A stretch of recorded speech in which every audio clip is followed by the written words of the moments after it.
ਸਤਿ ਸ਼੍ਰੀ ਅਕਾਲ। ਤੁਸੀਂ ਜੁੜੇ ਹੋਏ ਹੋ ਪੰਜਾਬੀ ਰੇਡੀਓ USA ਦੇ ਨਾਲ ਤੇ ਪ੍ਰੋਗਰਾਮ ਸਪੈਸ਼ਲ ਰਿਪੋਰਟ ਦੇ ਵਿੱਚ ਤੁਹਾਡਾ ਸਾਰਿਆਂ ਦਾ ਸਵਾਗਤ ਹੈ। ਭਾਰਤ ਦੇ ਵਿੱਚ ਇੱਕ ਰੇਲ ਹਾਦਸਾ ਵਾਪਰਿਆ ਜਿਹਦੇ ਵਿੱਚ 15 ਜਾਨਾਂ ਚਲੀਆਂ ਗਈਆਂ ਨੇ। ਇੱਕ ਗੱਡੀ ਜਿਹਦਾ ਨਾਮ ਦੱਸਿਆ ਗਿਆ ਕੰਚਨਜੰਗਾ ਐਕਸਪ੍ਰੈਸ ਇਹ ਜਾ ਟਕਰਾਈ ਇੱਕ ਮਾਲ ਗੱਡੀ ਦੇ ਨਾਲ। ਹਾਦਸਾ ਵਾਪਰਿਆ ਪੱਛਮੀ ਬੰਗਾਲ ਦੇ ਦਾਰਜਲਿੰਗ ਜ਼ਿਲ੍ਹੇ ਦੇ ਵਿੱਚ ਇੱਕ ਇਲਾਕੇ ਦੇ ਵਿੱਚ। ਕੰਚਨਜੰਗਾ ਐਕਸਪ੍ਰੈਸ ਦੀਆਂ ਪਿਛਲੀਆਂ 3 ਬੋਗੀਆਂ ਜਿਹੜੀਆਂ ਉਹ ਲੀਹੋਂ ਲੱਥ ਗਈਆਂ। ਹਾਦਸੇ ਦੇ ਵਿੱਚ ਮਾਲ ਗੱਡੀ ਦੇ ਲੋਕੋ ਪਾਇਲਟ ਤੇ ਸਹਿ ਪਾਇਲਟ ਤੇ ਯਾਤਰੀ ਰੇਲ ਗੱਡੀ ਦੇ ਗਾਰਡ ਸਣੇ 15 ਜਣਿਆਂ ਦੀ ਮੌਤ ਹੋ ਚੁੱਕੀ ਹੈ ਤੇ ਤਕਰੀਬਨ 4 ਦਰਜਨ ਦੇ ਕਰੀਬ ਲੋਕ ਜਿਹੜੇ ਨੇ ਉਹ ਜ਼ਖਮੀ ਦੱਸੇ ਗਏ ਨੇ। ਮੌਤਾਂ ਦੀ ਗਿਣਤੀ ਵੱਧ ਵੀ ਸਕਦੀ ਹੈ ਕਿਉਂਕਿ ਸੂਬਾ ਸਰਕਾਰ ਤੇ ਕੇਂਦਰ ਵੱਲੋਂ ਕਈ ਰਾਹਤ ਏਜੰਸੀਆਂ ਵੱਲੋਂ ਸਥਾਨਕ ਲੋਕਾਂ ਦੀ ਮਦਦ ਦੇ ਨਾਲ ਰਾਹਤ ਕਾਰਜ ਕੀਤੇ ਜਾ ਰਹੇ ਨੇ। ਇਹਨਾਂ ਹਾਦਸਿਆਂ ਨੇ ਇੱਕ ਵਾਰ ਫਿਰ ਤੋਂ ਭਾਰਤ ਦੇ ਵਿੱਚ ਵਾਪਰੇ ਉਹਨਾਂ ਭਿਆਨਕ ਹਾਦਸਿਆਂ ਦੀ ਯਾਦ ਤਾਜ਼ਾ ਕਰਵਾ ਦਿੱਤੀ ਹੈ ਜਿਨ੍ਹਾਂ ਦੇ ਵਿੱਚ ਬਹੁਤ ਸਾਰੇ ਲੋਕਾਂ ਨੇ ਆਪਣੀਆਂ ਜਾਨਾਂ ਗਵਾ ਦਿੱਤੀਆਂ। ਰੇਲਵੇ ਦੇ ਵਿੱਚ ਸਫ਼ਰ ਕੌਣ ਕਰਦਾ? ਰੇਲਵੇ ਦੇ ਵਿੱਚ ਸਫ਼ਰ ਆਮ ਬੰਦਾ ਕਰਦਾ, ਆਮ ਆਤੜ ਬੰਦਾ ਕਰਦਾ। ਉਹ ਲੀਡਰ ਥੋੜ੍ਹਾ ਰੇਲਵੇ ਦੇ ਵਿੱਚ ਸਫ਼ਰ ਕਰਦੇ ਨੇ ਇਸ ਤਰ੍ਹਾਂ। ਹਾਂ, ਜਾਂਦੇ ਨੇ ਉਹ ਉਸ ਤਰ੍ਹਾਂ ਦੀ ਰੇਲਵੇ ਦੇ ਵਿੱਚ ਸਫ਼ਰ ਕਰਦੇ ਨੇ ਜਿਹੜੀ ਸੁਰੱਖਿਅਤ ਹੈ, ਜਿਹਦੇ ਬਾਰੇ ਸਾਰਾ ਕੁਝ ਕਨਫਰਮ ਹੈ ਕਿ ਅੱਗੇ ਕੀ ਕੁਛ ਹੋਣਾ।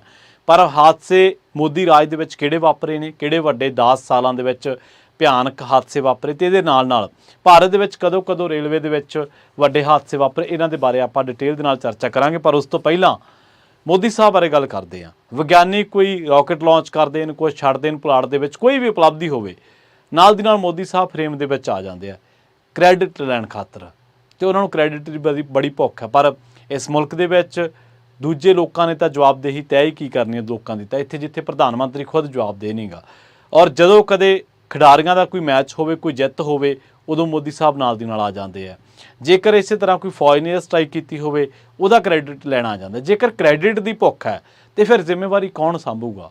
ਤੁਹਾਨੂੰ ਲੱਗਦਾ ਕਿ ਇੱਥੇ ਭਾਰਤੀ ਪੋਲਿਟਿਕਸ ਦੇ ਵਿੱਚ ਕੋਈ ਬੰਦਾ ਹੈ ਲਾਲ ਬਹਾਦਰ ਸ਼ਾਸਤਰੀ ਵਰਗਾ ਜਿਹੜਾ ਰੇਲਵੇ ਦਾ ਇੱਕ ਹਾਦਸੇ ਤੋਂ ਬਾਅਦ ਇਹ ਕਵੇ ਕਿ ਹਾਂ ਮੈਂ ਦੇਣਾ ਅਸਤੀਫਾ? ਤੁਹਾਨੂੰ ਲੱਗਦਾ ਕਿ ਇਹ ਜਿਹਾ ਕੋਈ ਸਟੇਟਸਮੈਨ ਹੈ? ਅਸ਼ਵਨੀ ਵੈਸ਼ਨਵ ਹੈ ਰੇਲ ਮੰਤਰੀ, ਕਿਸੇ ਨੇ ਉਹਦਾ ਨਾਂ ਤੱਕ ਨਹੀਂ ਸੁਣਿਆ ਹੋਣਾ। ਤੇ ਉਹੀ ਵੈਸ਼ਨਵ ਹੈ ਜਿਹਨੇ ਪਿਛਲੇ ਰੇਲ ਹਾਦਸੇ ਬਾਰੇ ਬੜੀ ਅਟਪਟੀ ਜਿਹੀ ਟਿੱਪਣੀ ਕੀਤੀ ਸੀ।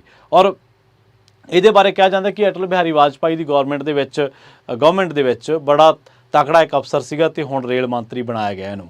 ਪਰ ਕੀ ਅਸ਼ਵਨੀ ਵੈਸ਼ਨਵ ਵਰਗੇ ਸਮੂਹਿਕ ਤੌਰ ਤੇ ਆਪਣੀ ਜ਼ਿੰਮੇਵਾਰੀ ਕਬੂਲ ਕਰਨਗੇ ਕਿ ਹਾਂ ਅਸੀਂ ਰੇਲ ਮੰਤਰੀ ਹਾਂ, ਅਸੀਂ ਇਸ ਦਾ ਸਾਰਾ ਜਿਹੜਾ ਜ਼ਿੰਮਾ ਉਹ ਸਾਡੇ ਕੋਲੇ ਹੈ ਤੇ ਅਸੀਂ ਅੱਜ ਤੋਂ ਮੋਰਲ ਗਰਾਊਂਡ ਤੇ ਨੈਤਿਕ ਪੱਧਰ ਤੇ ਅਸੀਂ ਅਸਤੀਫਾ ਦਿੰਦੇ ਹਾਂ? ਪਰ ਖੈਰ ਇਹਨਾਂ ਲੋਕਾਂ ਤੋਂ ਇਹ ਜੀ ਤਵੱਕੋਂ ਕਰਨੀ ਵੀ ਆਪਣੇ ਆਪ ਨੂੰ ਹਨੇਰੇ ਦੇ ਵਿੱਚ ਰੱਖਣ ਦੇ ਬਰਾਬਰ ਹੈ। ਹੁਣ ਆਪਾਂ ਜਿਹੜੀ ਪਿਛਲੇ 10 ਸਾਲਾਂ ਦੇ ਵਿੱਚ, ਕਿਉਂਕਿ ਮੋਦੀ ਸਾਹਿਬ ਦੀ ਸਰਕਾਰ ਰਹੀ ਹੈ, ਇਹ ਸਰਕਾਰ ਦੇ ਬਾਰੇ ਕਿਹਾ ਜਾਂਦਾ ਕਿ ਇਹਨੇ ਬੜਾ ਵਿਸਥਾਰ ਕੀਤਾ, ਬੜਾ ਇਹਨੇ ਮਤਲਬ ਤਰੱਕੀ ਕੀਤੀ, ਬੜਾ ਵਿਕਾਸ ਕੀਤਾ। ਪਰ ਜਿਹੜੇ ਵੱਡੇ ਰੇਲ ਹਾਦਸੇ ਨੇ ਜਿਨ੍ਹਾਂ ਤੋਂ ਬਾਅਦ ਕੋਈ ਜ਼ਿਆਦਾ ਕਿਸੇ ਮੰਤਰੀ ਤੇ ਕਿਸੇ ਅਫਸਰ ਤੇ ਕੋਈ ਜ਼ਿਆਦਾ ਗਾਜ ਨਹੀਂ ਡਿੱਗੀ। ਹਾਂ, ਕੋਈ ਲੋਕਲ ਪੱਧਰ ਤੇ 1-2 ਗ੍ਰਿਫਤਾਰੀਆਂ ਹੋ ਗਈਆਂ ਹੋਣੀਆਂ, ਉਹਨਾਂ ਨੂੰ ਤਾਂ ਛੱਡੋ ਤੁਸੀਂ। 20 ਨਵੰਬਰ 2016 ਦੀ ਗੱਲ ਆ ਜਦੋਂ ਕਾਨਪੁਰ ਦੇ ਵਿੱਚ ਟ੍ਰੇਨ ਹਾਦਸਾ ਵਾਪਰਿਆ ਸੀ। ਇੰਦੌਰ ਪਟਨਾ ਐਕਸਪ੍ਰੈਸ ਪਟੜੀ ਤੋਂ ਉਤਰ ਗਈ ਸੀ। ਜਦੋਂ ਗੱਡੀ ਪਟੜੀ ਤੋਂ ਉਤਰੀ ਤਾਂ ਕਾਫੀ ਤੇਜ਼ ਰਫ਼ਤਾਰ ਦੇ ਵਿੱਚ ਸੀਗੀ ਤੇ ਇਹ 150 ਬੰਦਾ ਇਸ ਟ੍ਰੈਜਡੀ ਦੇ ਵਿੱਚ ਮਾਰਿਆ ਗਿਆ ਸੀਗਾ। ਇਸ ਹਾਦਸੇ ਦੇ ਵਿੱਚ ਕਹਿ ਦਿੰਦੇ ਮਾਰਿਆ ਗਿਆ ਸੀ। ਕਨੇਰੂ ਟ੍ਰੇਨ ਹਾਦਸਾ 21 ਜਨਵਰੀ 2017 ਨੂੰ ਵਾਪਰਿਆ ਸੀ। ਜਗਦਲਪੁਰ ਭੁਵਨੇਸ਼ਵਰ ਹੀਰਾਖੰਡ ਐਕਸਪ੍ਰੈਸ ਆਂਧਰ ਪ੍ਰਦੇਸ਼ ਦੇ ਕੁਨੀਰ ਸਟੇਸ਼ਨ ਤੇ ਜਿਹੜੀ ਪਟੜੀ ਉਤਰੀ ਸੀ, 41 ਲੋਕਾਂ ਦੀ ਮੌਤ ਹੋਈ ਸੀ। ਕਥੌਲੀ ਟ੍ਰੇਨ ਹਾਦਸਾ 19 ਅਗਸਤ 2017 ਨੂੰ ਕਲਿੰਗਾ ਉਤਕਲ ਐਕਸਪ੍ਰੈਸ ਉੱਤਰ ਪ੍ਰਦੇਸ਼ ਦੇ ਵਿੱਚ ਕਥੌਲੀ ਦੇ ਨੇੜੇ ਪਟੜੀ ਤੋਂ ਉਤਰ ਗਈ ਸੀ। ਹਾਦਸੇ ਦੇ ਵਿੱਚ 23 ਲੋਕਾਂ ਦੀ ਮੌਤ ਹੋ ਗਈ ਸੀ। ਇਹ ਹਾਦਸਾ ਟਰੈਕ ਦੇ ਵਿੱਚ ਖਰਾਬੀ ਆਉਣ ਕਰਕੇ ਵਾਪਰਿਆ ਸੀ। ਟਰੈਕ ਦਾ ਰੱਖ ਰਖਾਵ ਠੀਕ ਢੰਗ ਨਾਲ ਨਹੀਂ ਸੀ ਕੀਤਾ ਗਿਆ। ਮਹਾਰਾਸ਼ਟਰ ਟ੍ਰੇਨ ਹਾਦਸਾ 16 ਅਕਤੂਬਰ 2020 ਨੂੰ ਵਾਪਰਿਆ। ਮਹਾਰਾਸ਼ਟਰ ਦੇ ਕਰਮਾੜ ਦੇ ਕੋਲੇ ਹੈਦਰਾਬਾਦ ਮੁੰਬਈ ਛਤਰਪਤੀ ਸ਼ਿਵਾਜੀ ਟਰਮੀਨਸ ਐਕਸਪ੍ਰੈਸ ਤੇ ਹਜ਼ੂਰ ਸਾਹਿਬ ਨੰਦੇੜ ਮੁੰਬਈ ਛਤਰਪਤੀ ਸ਼ਿਵਾਜੀ ਟਰਮੀਨਸ ਰਾਜਧਾਨੀ ਸਪੈਸ਼ਲ, ਇਹਨਾਂ ਦੋਨਾਂ ਦੇ ਵਿਚਾਲੇ ਟੱਕਰ ਹੋ ਗਈ ਸੀ। ਇਸ ਹਾਦਸੇ ਦੇ ਵਿੱਚ 16 ਮੁਸਾਫਰ ਮਾਰੇ ਗਏ ਸੀਗੇ। ਅਲੀਪੁਰਦੁਆਰ ਟ੍ਰੇਨ ਹਾਦਸਾ 13 ਜਨਵਰੀ 2022 ਨੂੰ ਵਾਪਰਿਆ। ਬੀਕਾਨੇਰ ਗੁਹਾਟੀ ਐਕਸਪ੍ਰੈਸ ਦੇ 12 ਡੱਬੇ ਪਟੜੀ ਦੇ ਉਤਰੇ। ਇਹ ਹਾਦਸਾ ਪੱਛਮੀ ਬੰਗਾਲ ਦੇ ਅਲੀਪੁਰਦੁਆਰ ਦੇ ਵਿੱਚ ਵਾਪਰਿਆ ਸੀ। 9 ਲੋਕਾਂ ਦੀ ਮੌਤ ਹੋਈ ਸੀ ਤੇ 36 ਜ਼ਖਮੀ ਹੋਏ ਸੀਗੇ। ਬਾਲਾਸਰ ਟ੍ਰੇਨ ਹਾਦਸਾ 2 ਜੂਨ 2023 ਨੂੰ ਉੜੀਸਾ ਦੇ ਬਾਲਾਸੋਰ ਦੇ ਵਿੱਚ ਇਹ ਹਾਦਸਾ ਵਾਪਰਿਆ ਸੀਗਾ। 3 ਟ੍ਰੇਨਾਂ ਦੇ ਡੱਬੇ ਆਪਸ ਵਿੱਚ ਦੀ ਟਕਰਾ ਗਏ ਸੀ ਤੇ 296 ਲੋਕਾਂ ਦੀ ਮੌਤ ਹੋਈ ਸੀ। 1200 ਤੋਂ ਵੱਧ ਲੋਕ ਜ਼ਖਮੀ ਹੋਏ ਸੀਗੇ। ਕੋਰੋਮੰਡਲ ਐਕਸਪ੍ਰੈਸ ਤੋਂ ਪਹਿਲਾਂ ਅਪ ਮੇਨ ਲਾਈਨ ਤੇ ਜਾਣਾ ਸੀਗਾ, ਪਰ ਗਲਤੀ ਦੇ ਨਾਲ ਇਹ ਦੂਜੀ ਲਾਈਨ ਤੇ ਜਾ ਵੜੀ ਸੀ ਤੇ ਉਧਰੋਂ ਮਾਲ ਗੱਡੀ ਨਾਲ ਟਕਰਾ ਗਈ ਤੇ ਇਹਦੇ 21 ਡੱਬੇ ਪਟੜੀ ਤੋਂ ਉਤਰ ਗਏ। ਇਹਦੇ ਵਿੱਚ 3 ਡੱਬੇ ਜਿਹੜੀ ਨਾਲ ਦੀ ਪਟੜੀ ਸੀਗੀ ਉਹਦੇ ਤੇ ਜਾ ਡਿੱਗੇ ਤੇ ਉਸੇ ਸਮੇਂ ਸਟੇਸ਼ਨ ਪਾਰ ਕਰਕੇ ਆ ਰਹੀ SMVT ਬੈਂਗਲੁਰੂ ਹਾਵੜਾ ਐਕਸਪ੍ਰੈਸ ਇਹਦੇ ਪਿਛਲੇ ਹਿੱਸੇ ਦੇ ਨਾਲ ਜਾ ਟਕਰਾਈ ਸੀ। ਯਾਨੀ ਕਿ 3 ਟ੍ਰੇਨਾਂ ਦੀ ਭਿਆਨਕ ਟੱਕਰ ਦੇ ਵਿੱਚ ਕਿੰਨੇ ਲੋਕ 296 ਤਕਰੀਬਨ 300 ਦੇ ਜਿਹੜੇ ਲੋਕ ਆ ਉਹ ਮਾਰੇ ਗਏ ਸੀਗੇ। 1000 ਤੋਂ ਵੱਧ ਬੰਦਾ ਜ਼ਖਮੀ ਹੋਇਆ ਸੀ। ਬਕਸਰ ਟ੍ਰੇਨ ਹਾਦਸਾ 11 ਅਕਤੂਬਰ ਨੂੰ ਬਿਹਾਰ ਦੇ ਬਕਸਰ ਦੇ ਵਿੱਚ ਰਘੁਨਾਥਪੁਰ ਸਟੇਸ਼ਨ ਦੇ ਕੋਲੇ ਦਿੱਲੀ ਤੋਂ ਜਾ ਰਹੀ ਕਾਮਾਖਿਆ ਜਾ ਰਹੀ ਨਾਰਥ ਈਸਟ ਐਕਸਪ੍ਰੈਸ ਦੇ ਡੱਬੇ ਪਰੜੀ ਤੋਂ ਉਤਰੇ, 4 ਲੋਕਾਂ ਦੀ ਮੌਤ ਹੋਈ, 100 ਤੋਂ ਜ਼ਿਆਦਾ ਲੋਕ ਜ਼ਖਮੀ ਹੋਏ ਮੁਸਾਫਰ। ਵਿਜੇਨਗਰਮ ਟ੍ਰੇਨ ਹਾਦਸਾ 29 ਅਕਤੂਬਰ ਨੂੰ ਵਾਪਰਿਆ। ਇਸ ਟ੍ਰੇਨ ਦੇ ਵਿੱਚ ਵੀ ਜਿਹੜੀ ਆ ਅਲਮੰਦਾ ਕੱਟਾਕਵੱਲੀ ਉਧਰਲੀਆਂ, ਕਿਉਂਕਿ ਟ੍ਰੇਨਾਂ ਦੇ ਨਾਂ ਵੀ ਅਜਿਹੇ ਨੇ, ਉਦੋਂ ਪਿੱਛੇ ਆ ਰਹੀ ਉਹ ਵਿਸ਼ਾਖਾ ਰਾਏਗੜਾ ਟ੍ਰੇਨ ਪੈਸੰਜਰ ਟ੍ਰੇਨ ਦੇ ਨਾਲ ਟਕਰਾ ਗਈ ਸੀ। 8 ਬੰਦੇ ਮਾਰੇ ਗਏ ਸੀ ਇਸ ਮਾਮਲੇ ਦੇ ਵਿੱਚ। ਮਦੁਰਾ ਟ੍ਰੇਨ ਹਾਦਸਾ ਤੇ ਇਹਦੇ 26 ਅਗਸਤ 2023 ਨੂੰ ਵਾਪਰਿਆ ਸੀਗਾ। ਲਖਨਊ ਤੋਂ ਰਮੇਸ਼ਵਰ ਜਾ ਰਹੀ ਟ੍ਰੇਨ ਤਾਮਿਲਨਾਡੂ ਦੇ ਮਦੁਰਾ ਰੇਲਵੇ ਸਟੇਸ਼ਨ ਦੇ ਕੋਲੇ ਅੱਗ ਲੱਗ ਗਈ ਸੀ। 10 ਲੋਕ ਇਹਦੇ ਵਿੱਚ ਜਿਉਂਦੇ ਮਾਰੇ ਗਏ ਸੀਗੇ। ਇਸੇ ਤਰ੍ਹਾਂ ਦੱਸਦੇ ਆ ਕਿ ਹਰ ਸਾਲ 2004 ਤੋਂ ਲੈ ਕੇ 14 ਦੇ ਦਰਮਿਆਨ 171 ਰੇਲ ਹਾਦਸੇ ਵਾਪਰਦੇ ਰਹੇ ਭਾਰਤ ਦੇ ਵਿੱਚ। 2014 ਤੋਂ ਲੈ ਕੇ 23 ਦੇ ਵਿਚਕਾਰ ਰੋਜ਼ਾਨਾ ਔਸਤਨ 71 ਰੇਲ ਹਾਦਸੇ ਵਾਪਰੇ। ਇਹ ਰੇਲਵੇ ਦੀ ਕਹਿੰਦੇ ਲਾਈਫਲਾਈਨ ਹੈ। ਇਹਦੇ ਨਾਲ ਜੇਕਰ ਆਪਾਂ ਇਹ ਦੇਖੀਏ ਕਿ ਭਾਰਤ ਦੇ ਵਿੱਚ ਕਿੰਨੇ ਜਿਹੜੇ ਹਾਦਸੇ ਨੇ ਉਹ ਵਾਪਰੇ ਨੇ, ਕਿੰਨੇ ਜਿਹੜੇ ਲੋਕ ਨੇ ਉਹ ਟਰੈਵਲ ਕਰਦੇ ਨੇ, ਤਕਰੀਬਨ ਇਹ ਦੱਸਦੇ ਆ ਕਿ ਭਾਰਤ ਦੇ ਵਿੱਚ 1960 ਤੋਂ ਵੀ ਪਿੱਛੇ ਜੇ ਆਪਾਂ ਚੱਲੀਏ ਤਾਂ 65 ਸਾਲਾਂ ਦੇ ਵਿੱਚ ਹੁਣ ਤੱਕ 1960 ਤੋਂ ਲੈ ਕੇ 2022 ਤੱਕ 62 ਸਾਲ 38,672 ਰੇਲ ਹਾਦਸੇ ਹੋਏ ਆ। ਯਾਨੀ ਕਿ ਹਰ ਸਾਲ ਤਕਰੀਬਨ 600 ਤੋਂ ਜ਼ਿਆਦਾ ਰੇਲ ਹਾਦਸੇ ਹੋਏ ਆ। ਸਾਲ 2014 ਤੋਂ ਲੈ ਕੇ 2004 ਤੋਂ 14 ਤੱਕ ਹਰ ਸਾਲ 171 ਰੇਲ ਹਾਦਸੇ ਹੁੰਦੇ ਰਹੇ।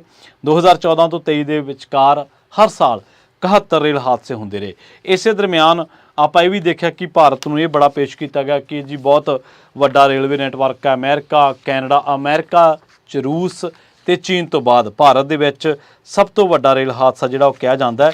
ਪਰ ਅਸਲ ਦੇ ਵਿੱਚ ਇਹਨਾਂ ਰੇਲ ਹਾਦਸਿਆਂ ਦੇ ਵਿੱਚ ਜਿਹੜੇ ਮਾਰਨ ਵਾਲੇ ਲੋਕ ਨੇ ਉਹ ਮਾਤੜ ਨੇ। ਜਿਹੜੇ ਵੱਡੇ ਲੋਕ ਨੇ ਉਹ ਤਾਂ ਤੁਹਾਨੂੰ ਪਤਾ ਜਹਾਜ਼ਾਂ 'ਚ ਟਰੈਵਲ ਕਰਦੇ ਨੇ, ਤੇ ਜਿਹੜੇ ਆਮ ਲੋਕ ਨੇ ਉਹ ਤਾਂ ਰੇਲਵੇ ਆ ਉਹਦੇ ਕੋਲੇ ਹੋਰ ਕੀ ਹੈ, ਬੱਸਾਂ ਦਾ ਕਿਰਾਇਆ ਵੀ ਕਈਆਂ ਤੋਂ ਤਾਂ ਭਰ ਨਹੀਂ ਹੁੰਦਾ।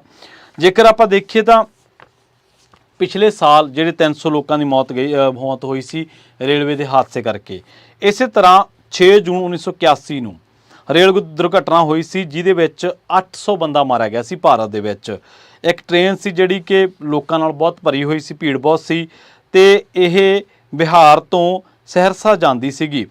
ਉਸ ਕਰਕੇ ਲੋਕ ਜਿਹੜੇ ਇਹ ਟ੍ਰੇਨ, ਕਿਉਂਕਿ ਇਕੱਲੀ ਟ੍ਰੇਨ ਜਾਂਦੀ ਸੀਗੀ, ਤੇ ਇਸ ਕਰਕੇ ਉਦੋਂ ਲੋਕ ਜਿਹੜੇ ਆ ਉਹ ਇਹਦੀ ਛੱਤ ਤੇ ਵੀ ਬਹਿ ਜਾਂਦੇ ਸੀਗੇ।